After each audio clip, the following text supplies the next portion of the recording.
Hello and welcome to this week's edition of the Horror Debate. I am Michael Manny, and with me as always, Rowdy Jeff. Rowdy! Hey, this week we're having a good time, as you can tell.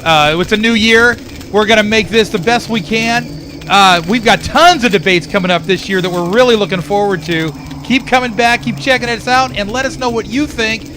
Today, though, we're going in the Wayback Machine. It's a new year, but we're going way back to, what is it, like 1979? We're talking Phantasm, the original from 1979, as I just said. Don Coscarelli, right? I think it's Coscarelli. Coscarelli? And starring... Nagarelli? And starring Mike Baldwin as Mike and Reggie Bannister as Reggie. Well, that way, you know why they movie. do that, though, Mike? You know why they, seriously, no joking. You know why they do that? So when the director yells at somebody because he's pissed off, he gets the name right. That's right. He's not yelling at the ending characters and they know who he's talking to. Yeah, I do it that way. Or like when there's an action scene and they go, Reggie, come here. Reggie Yeah. goes, yeah, okay. Yeah. I mean, it makes sense to me. I would do that. I would actually write my characters' names. You know, I mean, seriously.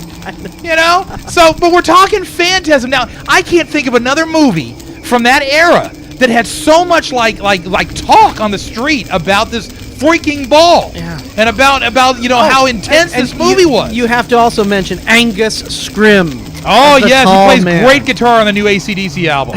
Angus Scrimm. Yes, he just is great name, Angus. Unbelievable. Now, anyway, but check this out, man. I got a little story on this one, okay? Because I just revisited this movie. It had been years and years and years. That's right, we did. I would say probably 15 years. I have the special edition DVD of Good this. for you. I mean, you know. 15 years at least that I hadn't seen this movie. And I always catch it on like freaking like USA or something where they cut out everything that matters. You know? Yep. So I'm like, well, this ain't freaking scary. You know, you got Clorox commercials in the middle. I'm like, no. I gotta go back. I gotta watch the full thing. So let me tell you this little story real quick, Mike. I swear it won't take longer than a half hour. No, I'm kidding. But check this out. Xbox just got Netflix capability, dude. So if you have a 360 and you belong to Netflix, you can stream these movies to your high-def TV, and they look freaking spectacular. So I was adding, because I was having a great time with this thing, going, wow, this is cool. Now we'll never run out of flicks. That's you right. know, we'll log on, we'll make this long queue, and we'll be streaming this stuff. But you're allowed 400 movies in your queue. Yeah, baby. And so anyway, I freaking saw Phantasm as available for instant download, and I said, you know what? I'm going to revisit this thing. Now, I have the DVDs, okay? But this was just cooler, you know, because I was streaming it, right? So I turn it on. Now, the funny thing is that I had some friends over at the time, a guy that I've known since being a real little kid, and his wife, and I was demoing the capability of the 360 streaming these movies, right? And I put on Phantasm. For whatever reason, that was the movie I chose out of my queue to demo it. Now, I'm sitting there, and I was a little embarrassed because the first thing that happened was, you know how the movie starts? Yeah. Okay? Now, I'm talking about how this thing just is, it comes on, boom, with a bang, right? As soon as you click the button, boom, it comes on with a bang. And the first thing I see is this chick sitting across this guy in the graveyard, and I said, literally a bang, and everybody just cracked up. It was freaking hilarious, you know? But then I realized, I was like, man, look at those skin tones. Those look good. You know, I mean, it was, honestly, I mean, if you got an Xbox, you got Netflix, it's a great way to check out your movies. And you can start by showing this movie and to you your start friends. by showing this. It starts out with a bang, you know, literally. But anyway, that was my little story. But I went back, I watched the whole thing, and I got to tell you, Mike, I liked it more now than I ever did. I don't know what it was. Younger, I just wasn't into it. I was into more like the slasher kind of deals back then. You know, we're talking like 1979, Halloween. We're talking like going into Friday the 13th territory. Yep. You know, so I wasn't into this little ball thing floating around this mausoleum with like this dude who looked like he was already dead. Well, the thing is, it's like horror meets sci-fi. This movie, because you're talking about other dimensions and stuff. But man, I remember when I was in like junior high, like 7th or 8th grade when this came out, everyone was talking about, dude, you have to see this movie about this flying ball that these spikes come out and boom, into this dude's head. Yeah. And then it drains the him. blood out the back of the ball. I said, oh, I got it. That's what my buddies were saying. It sticks in him and then it drains him. I'm like, drains him? Yeah, the little drill comes out right into his forehead. I said, I gotta see this. You know, this movie. Okay, I'm gonna lay it on the line right now. This movie shows its age big time. Okay, when you're watching it, the characters, the wardrobe, even the locales, it looks like it's freaking 1979. And even that Barracuda. Yeah, that's right. Oh man, you don't see cars like that. That's no more. right. That's right. Oh, I love that Barracuda, man. But at the same time, I mean, this story has lasted a long time, Mike. Well, they're on 5 right now. They're like 5's being written right now. Something like that. By Don Cascarelli or whatever his name is. Cascarelli. Well, Don doesn't Nagarelli, have much else, you know. I mean, Spaghetti. I don't know, but he's writing Phantasm 5. Yep. So I mean, the story has lasted. And you know what? To be honest with you, I think I never saw anything past 2. I don't think I ever watched 3 or. Well, the thing is, my problem with the series of Phantasm, the first movie leaves you with some questions.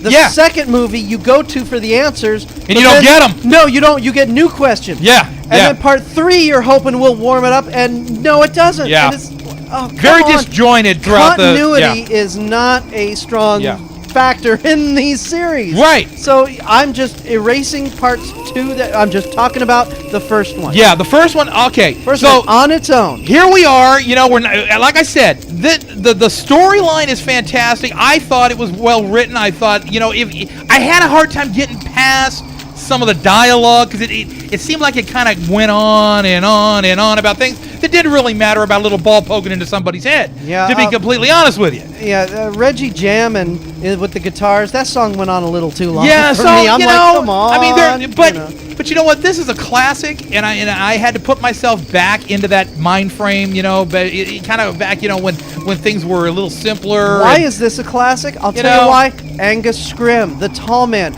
a character. He's just so imposing. He's huge. I mean, he was the Freddy Krueger of his day, but before Freddy Krueger existed. Yep. You know, I mean, this was when there were no horror icons. Michael Myers hadn't really caught on yet. Yep. I mean, this was the start of the horror icon characters. That's just it. He was so cool that you wanted to learn more about him. You know, forget Mike and Reggie, and well, I won't forget the car. The car was cool. Cool. But you know, I wanted to find out more about him, and then they started throwing Jawas at us. And I'm like, oh, wait a second. That was a little too weird for me. Yeah. You know, Mike, you know, I'm hurting on this one. I know, because I'm hurting on this one. The horror aspects on this were so cool. Yeah. But then the sci-fi aspects made me go, what the hell? I have always said, don't mix the genres, because once you do that, you start having all kinds of problems. I mean, we just watched, like not too long ago, I saw a film that was part Western, part horror flick. And I'm going, why? Why do I have to sit through this? I never liked Westerns to begin with. Why do I have to sit through this, you know? So, I don't know. Even some of the sci-fi horror stuff, you know, the Alien versus Predator stuff is cool and all, but I don't know. I need it split up. I like my horror pure. Just like I like my Coke pure. I don't like Coke. I like it with Captain Morgan in it. I don't like Coke Zero and Coke Nothing and Coke I'll lose weight and all this stuff. I like Coke. Period. The way it is. Coke Classic, you know? He likes it cut pure. That's right. That's right. So, yeah, Can that's you tell everybody? I'm playing Johnny Listen Depp, to baby. the guy. Listen to the guy, man. So, anyway, what I'm saying is, you know, this movie kind of crossed the border a little bit too much for me to rate it really, really high. But it did have the coolness aspect, had Angus Scrimm. The acting was passable. It was 1979. I mean, come on, you know? Yep. Who was happening back then? This movie was meant to be the second bill at a drive-in where half the people weren't paying attention to the screen. Yeah. They were busy making out instead. Yeah. You know, and I think they missed the boat a little bit. This movie was meant to be seen and forgotten. Just like you were saying, I think they missed the boat on Angus. Yeah. I think they missed the boat big on him. He could have been a big deal. He would have had like 18 movies like Jason by now. Yeah. You know? Well, the problem was, after Phantasm in 79, it took 9 more years to get the second one out. Yeah. I think they could have capitalized on Angus. Sure. And we don't like sequels for meaningless sequels. I mean, don't get me wrong. But if they would have continued the story, you know, kind of like, because like Mike was saying, it's like disjointed. If they would have continued that. Yeah, and now you're in part 4 and 5, where now the whole movie takes place in another dimension. Right, and it's then like, you get hit with a stupid stick. See, I don't even want. See, you ruined it for me. I'm not even going to watch them now. Right. because I'll just get pissed off and turn it off. Well, yeah, like I said, if you pop in Phantasm 2, you're going to go, wait a second, what's going on here? Yeah. Now I saw Phantasm 2 a long time ago, and after I don't remember anything about it. So you know what? It probably sucked. Yeah, it pissed you off because you had questions that it didn't answer. Yeah. So, but you know, this is a classic. This is something that I think any horror fan is going to say, "Hey, I got to see Phantasm at least once." Yeah. Everyone's got to see this movie once. Yeah, it's passable. It's not a great film, but it's passable, and you'll see where they had an opportunity to do something great, and they kind of missed the boat. So I'm going to give it 2 stars. That's about all I can squeak out of this thing. Cool kills, couple of really cool kills. And kind of a comedic story I got out of the whole thing, so that gave me a little bit more of a push to give it 2 stars. But I can't give it any more than that, Mike. No. Not on my conscience. Like I said, that whole ball concept, it's the sci-fi aspects really did ruin it for me. I mean, the scenes with the graveyard and Angus and the concept of a horror movie set in a mortuary is genius. Yeah, but Mike, the problem is for me, and let me just, I have nothing against sci-fi, and if it's mixed correctly, it can be great. Yeah, like Alien. Alien. With horror. Yeah, it can be great. The problem is that sci-fi is all about suspending reality. Basically, you're in another world. You have different rules. I like my horror based in reality. That's when it becomes horror to me. It doesn't become horror to me when you got little things flying around, defying gravity, have a mind of their own. When you have dead people going into a mortuary and coming back as little Jawas. Yeah, I can't do it. What the heck? I can't do it. I mean, it's just me. I really want to give this 3 stars, but the more I think about this movie, the more it's like, I can't. Nah. I mean, having Jawas running around really isn't that scary. It was in 1970. What was it? I guess it was in 79. In 79, baby. It was scary. I don't know. Okay, so what are you saying, Mike? Yeah, I got to give it 2. Yeah, I thought so. But everyone has got to see this film at least once just to see Angus Scrimm and see that ball go thwack right in that dude's head. And if you're on Xbox, like I said, and you got Netflix, stream it. It's cool. You'll dig it. The transfer looked fantastic. I can't imagine the DVD looking any better. All right, I'm Michael Mandy. He's Rowdy Jeff, and we will talk to you next week at the Horror Debate.